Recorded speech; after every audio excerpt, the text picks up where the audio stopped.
শিখায় আল্লাহু হাজিরি আল্লাহু নাজরি আল্লাহু মাই।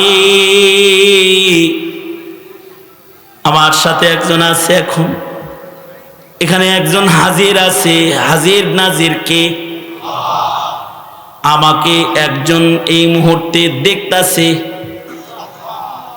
অন্ধকার ঘর, পৃথিবীর কেউ দেখে না, দরজা জানালা বন্ধ, দুনিয়ার কেউ দেখে না, কিন্তু একজন আমাকে দেখে। কে তিনি? জোরে আওয়াজ করে বলেন কে? যেখানে আমার সাথে কেউ নাই, আমি একা না, আমি একা না, সেখানেও আপনার আমার সাথে একজন আছে। তিনি কে? কয়েকদিন আগে আমি আমার এক ভক্তের মোবাইলের দোকানে গেছি। আমার ভক্ত আমার কয়, হুজুর আপনার ফোনটা দেন।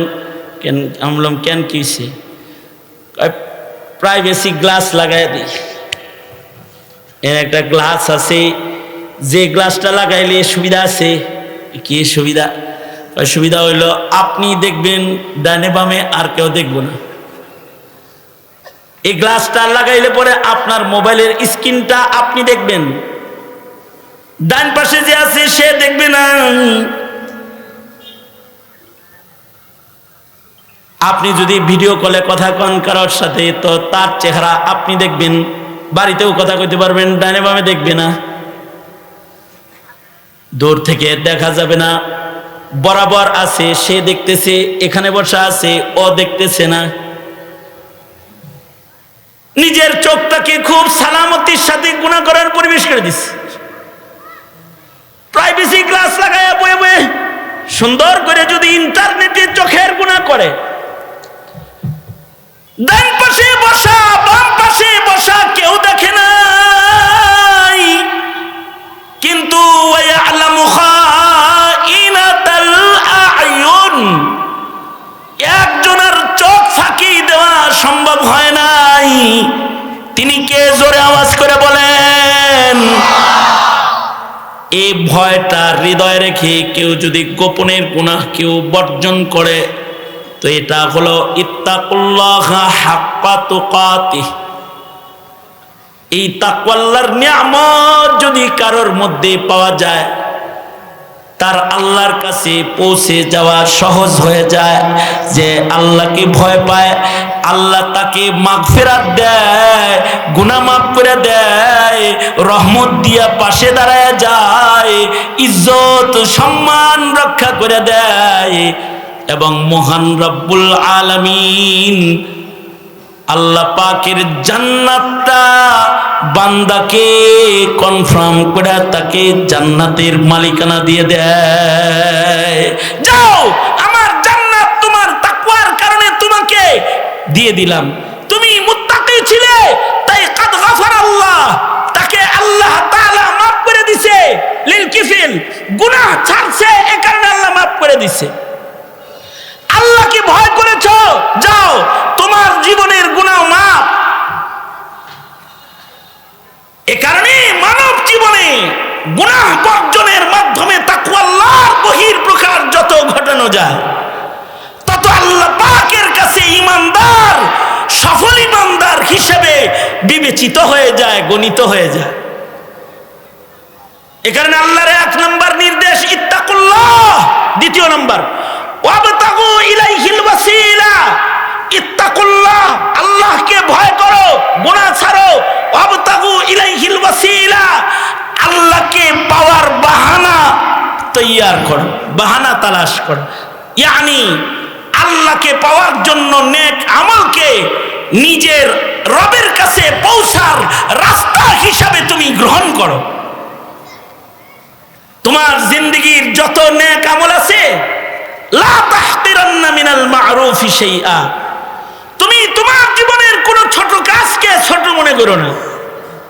ছোট নেককে ছোট মনে না করে এটাকে লুফে নাও, কারণ প্রত্যেকটা নেকি আল্লাহর কাছে যাওয়ার রাস্তা। দুনিয়ার রাজা বাদশার কাছে যাওয়ার রাস্তা এক একটা। যদি ডক্টর ইউনূসের সাথে এখন দেখা করতে চান, তা মাত্র মাত্র গেট একটা খোলা পাবেন, বাকি সব কাঁটাতারের বেড়া লাগেন না। গণভবনে কেউ যাইতে হইলে এক দরজা দিয়ে ঢুকতো, তাও চেকের অভাব নাই। একজন আমাকে বলছে যখন শেখ হাসিনা প্রধানমন্ত্রী ছিল, হুজুর গণভবনে যেন কেউ দাওয়াত পায়াও না যায়। কেন, কি হয়েছে? মন্ত্রীর দাওয়াত, প্রধানমন্ত্রীর দাওয়াত যাইব না কেন? গেলে বেজ্জতি হুজুর। কি বেজ্জতি? খানা দানা খাওয়ায় শেখ হাসিনা, নাকি তাদেরকে সময় দেয়, কথা কয়, কত কিছু করে। বেজ্জতির কি? বেজ্জতি হইল হুজুর ঢোকার সময় নিচের বিসি বুসি আতায়াও ছেড়ে দেয়। বুঝেন নাই কথাটা? মানে এমন ভাবে মেশিন ডলাডলি শুরু করে যে নিচ দিয়ে ঢুকায়, পিছন দিক দিয়ে ঢুকায়, না জানি পায়জামার নিচে কোনো কিছু আবার লইয়া ভিতরে ঢুকে যায়। এই হলো দুনিয়ার রাজা বাদশাহ। আর কেউ যদি রাজার রাজা আল্লাহর কাছে যেতে চায়, তাহলে তুরুকুল উসুলি ইলাল্লাহি সুবহানাহু ওয়া তাআলা কাআদাদি আনফাসিল খালায়েক, সকল মাখলুকাতের শ্বাস প্রশ্বাসের সংখ্যা যত। আমি আমার 50 বছরে কতগুলো শ্বাস ছাড়লাম, আপনি আপনার 60 বছরে কতগুলো শ্বাস ছাড়লেন, আপনি 70 বছরে কতগুলো শ্বাস ছাড়লেন, সারা দুনিয়ার সব মানুষ মিলা তাদের শ্বাস প্রশ্বাস এগুলো কত হলো? সকল মাখলুক, গরু, ছাগল, ভেড়া, বকরি যা আছে সবার শ্বাস প্রশ্বাস গণা সম্ভব না। এর সংখ্যা যেমন, আল্লাহর জান্নাতে যাওয়ার রাস্তা ওই রকম করে আল্লাহ বানায় রাখছে, কোন বান্দার জন্য আল্লাহর কাছে যাইতে কষ্ট না হয়। তুরুকুল উসুলি ইলাল্লাহি সুবহানাহু ওয়া তাআলা কাআদাদি আনফাসিল খালায়েক, আল্লাহর কাছে যাওয়ার রাস্তার সংখ্যা অনেক। জিন্দেগির ছোট্ট একটা কাম করছে, কুত্তারে পানি খাওয়াইছে, এ কারণে আল্লাহ পাক এটারে জান্নাতে যাওয়ার রাস্তা বানায় দিছে। ঘর থেকে বের হয়ে জমানার মুফতি সাহেবের কাছে তওবা করার জন্য দারুল উলুমে রওনা করেছে। বুখারী প্রমাণ করে রাস্তায় তায়েব মারা গেছে, তার জীবনের গুনাহ আল্লাহ এটার কারণে মাফ করে দিছে। কেউ বলেছে সুবহানাল্লাহ, আমার আল্লাহর দোষ নাই। আল্লাহ পাক খুশি হইয়া বান্দার সব দোষ গোপনে মুছে দিয়েছে। কেউ বলেছে আলহামদুলিল্লাহ, হৃদয় থেকে রবের গুণগান গেয়েছে। আল্লাহ তার বদনাম সত্তার চাদর দিয়ে ঢেকে দিয়ে তাকে আল্লাহ পাক জান্নাতি হিসাবে প্রশংসিত করে দাঁড় করায় দিয়েছে। কেউ অন্ধ লোককে রাস্তা পার করে দিয়েছে। মহান রব্বুল আলামিন এই ছোট্ট কাজটাকে জান্নাতে যাওয়ার রাস্তা হিসাবে আল্লাহ তাআলা গ্রহণ করে নিয়েছে, যে সে বান্দার হাত ধরে পথ পার করে দিছি। হাসরে আল্লাহ তাআলা বলবে, চোখ ছাড়া আমার গোলাম পার করছিলি, তুই আমার নেকি ছাড়া গোলাম আয়, আমি তোর হাত ধরে তোকে পুলসরাত পার করে দিই। তুরুকুল উসুলি ইলাল্লাহি সুবহানাহু ওয়া তাআলা কাআদাদি আনফাসিল খালায়েক আবতাগু ইলাইহিল ওয়াসিলা, আল্লাহকে পাওয়ার জন্য এই ওসিলাগুলোকে প্রস্তুত করো। আর ওয়াজাহিদু ফি সাবিলি, সংগ্রাম করো, সংগ্রাম। গুনাহ ছাইরা ইবাদত কইরা তো ঈমান বাঁচাইবা, আর আমন বাঁচাও। শুধু নফসের সাথে জিহাদ না, ওয়াজাহিদু ফিল্লাহি হাক্কা জিহাদি, গুনাহ ছাইরা তো নফসের লগে জিহাদ করলা, ইবাদত কইরা তো নিজের ইচ্ছার সাথে জিহাদ করে ইবাদতের ঝুরি বড় করলা। ওয়াজাহিদু ফিল্লাহি হাক্কা জিহাদি, প্রয়োজন পড়ে তো এবার ময়দানে যুদ্ধের দরকার হলে যুদ্ধ করো, প্রতিবাদের দরকার হলে প্রতিবাদ করো। আজাদি গ্রহণের জন্য, গোলামীর জিঞ্জির ভাঙার জন্য জীবন দিতে হলে জীবন দাও, শহীদ হয়ে যাও। আল্লাহর জমিনে আল্লাহর দ্বীন কায়েমের জন্য যদি তোমাকে বদর, উহুদ, খন্দকের ভূমিকায় অবতীর্ণ হতে হয়, তাই গ্রহণ করো। ভারতের দাসত্ব, আমেরিকার দাসত্ব, জালিমের দাসত্বকে গ্রহণ করো না। তুমি জিহাদ করো, আল্লাহর দাসত্বকে গ্রহণ গ্রহণ করো, প্রয়োজনে তুমি জিহাদ করো। যদি কেউ হাক্কা জিহাদি সময়ের কাজ সময় করে ফেলে, তো এইটা তার সফলতার রাস্তা। সুতরাং গুনাহ করা যাবে না, ইবাদত ছাড়াও যাবে না, ছোট ইবাদত রে ছোট মনে করা যাবে না। আর সংগ্রামী হতে হবে, সংগ্রামী। বাচ্চা থেকে লাভ কি? শিয়ালের মতো তুমি 1000 বছর বেঁচে না থেকে সিংহের মতো বেঁচে থাকো একদিন। ওপারের ডাকে সাড়া দিয়েও অমর হয়ে তুমি রবে চিরদিন, অমর হয়ে তুমি রবে চিরদিন। বাতিলের সাথে আপোষ করে বাচ্চা থাকতে পারবা কুকুরের মতো, কিন্তু নিজের মূল্য তুমি প্রতিষ্ঠা করতে পারবা না। আর যদি নফসের সাথেও জিহাদ করছো, ইবাদত কইরাও মুজাহাদা করেছো, মাল কোরবানি কইরা মালি কোরবানি মুজাহাদা করেছো, প্রয়োজনে যদি হাদি হয়ে যাও, আবু সাইদ হয়ে যাও, মুক্তি যোদ্ধা হয়ে যাও, শাপলার শহীদ যদি তুমি হয়ে যাও, তাইলে আর তোমার মরণ নাই, তুমি জিন্দা, হিসাব নাই, তুমি বিনা হিসাব সফল জান্নাতি মেহমান হয়ে যাবা, রবের দেখানো পথ। সুতরাং সবক তো 3টা, ইত্তাকুল্লাহ, গুনাহ ছাড়ো, ওয়াবতাগু ইলাইহিল ওয়াসিলা, সব নেক কাজ করো, উসিলা বানাও। আর বাতিলের লগে, শয়তানের লগে, নাস্তিকের লগে, মুরতাদের লগে আপোষ করে চলাফেরা করার লাভ নাই। সংগ্রাম করো, সংগ্রাম, সংগ্রাম করো। সংগ্রাম করে যদি বাঁচো তো গাজী, যদি মরো তো শহীদ, বিনা হিসাব জান্নাতি।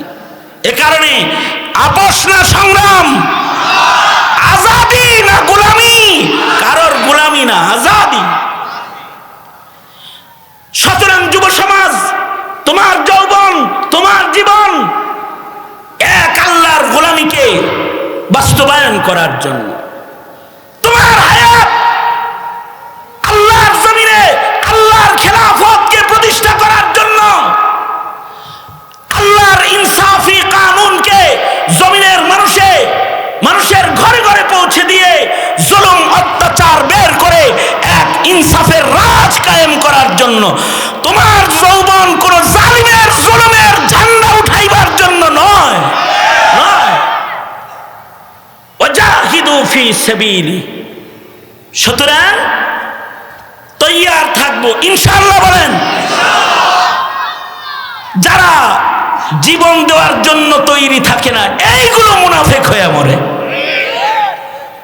এ কারণে আমাদের মাশায়েখরা বলে, খালি নামাজের ওয়াদা না, জিহাদ ফরজ হলে জিহাদ করবি, এটাও ওয়াদা।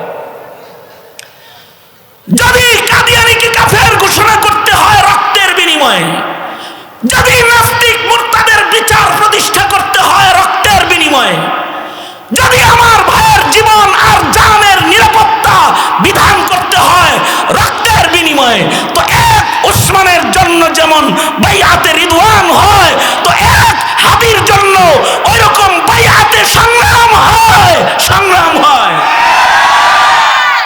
ওয়াজাহিদু ফি সাবিলি। যদি কেউ এই নসিহাতগুলো মানে, আল্লাহ বলেন লাআল্লাকুম তুফলিহুন, লাআল্লা ফি কালামিল্লাহি লিতারাজ্জিহি ওয়াল ইয়াকিন। সফল বান্দা হিসেবে আল্লাহর জান্নাতে, আল্লাহর কাছে পৌঁছে যাওয়া যাবে। আল্লাহ তাআলা আমাদের সবাইকে সফলতার মঞ্জিলে মাকসাদে পৌঁছতে তাকওয়াল্লাহ, নেক আমলের উসিলা আর মুজাহাদা কোরবানির হায়াতকে গ্রহণ করার তৌফিক আল্লাহ আমাদের দান করুন, আমিন। একটি আয়াতে কারিমা এবং নবীজির হাদিসের অংশকে সামনে করে আকাবিরদের আজকের একটি সবক আপনাদের সামনে তাকরার করলাম। যা বলেছি এর থেকে আল্লাহ তাআলা ইবরাত হাসিল করার তৌফিক দান করেন। উস্তাদে মুহতারাম মুফতি দেলওয়ার হোসেন সাহেব হুজুর দামাত বরকাতুহুমকে নেক হায়াত লম্বা করেন এবং ওনার এই প্রতিষ্ঠান আল্লাহ তাআলা কিয়ামত পর্যন্ত মকবুল ইদারা হিসেবে আকাবির আসলাফের নমুনার মানুষ গড়ার কারখানা হিসেবে কবুল মঞ্জুর করেন। আপনাদেরকে ওনার আনসার হওয়ার তৌফিক দান করেন, আমিন। ওয়া আখিরু দাওয়ানা আলহামদুলিল্লাহি রাব্বিল আলামিন। আসসালামু আলাইকুম ওয়া রাহমাতুল্লাহি ওয়া বারাকাতুহু।